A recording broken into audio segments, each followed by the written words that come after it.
Patrick Flanary. Offshore wind developments and critically endangered right whales are sharing the same waters off our coast, which has raised the question, how safely can they coexist? CAI's Eve Zuckoff has spent the last few months talking to scientists and cutting through misinformation. Today, she brings us some answers. Hi Eve Zuckoff. Hi there, Patrick. Patrick Flanary. Vineyard Wind is building 62 turbines south of Martha's Vineyard.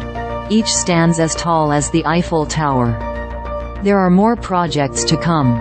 What are the concerns about what this means for right whales? Eve Zuckoff. Well, Patrick, there are 4 main categories of concern for right whales, and they're important to define because there are just about 360 of these animals left in the world.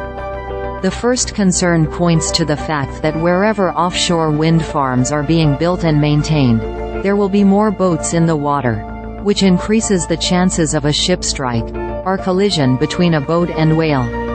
There's also a risk that more right whales could get entangled in marine debris that's coming from the wind farms. The third concern has to do with how wind farms could possibly affect the copepods. These little crustaceans right whales like to eat, by changing ocean circulation. And finally, exposure to noise is a concern.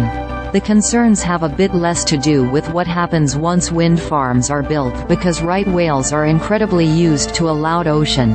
They spend a lot of time in shipping lanes. But during construction there are worries that loud pile driving that's done to anchor wind turbines to the ocean floor could result in hearing impairment, mask right whales' vocal communication, stress them out, and affect behavior. That said, more and more research is addressing those concerns.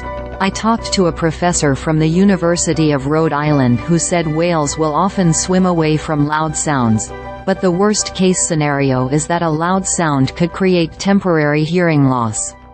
Patrick Flanary. And to be clear, none of these concerns have meant death for right whales. Eve Zuckoff.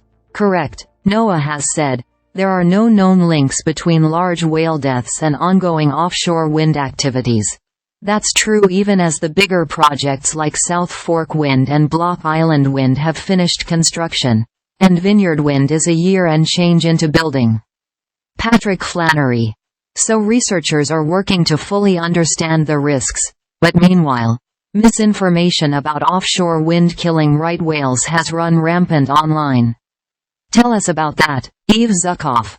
Sure. In recent years we've seen these grassroots, very local groups start to form, saying they oppose offshore wind because of concerns about whales.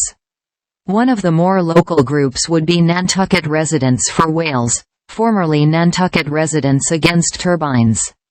They're among a few groups that have filed lawsuits fighting offshore wind.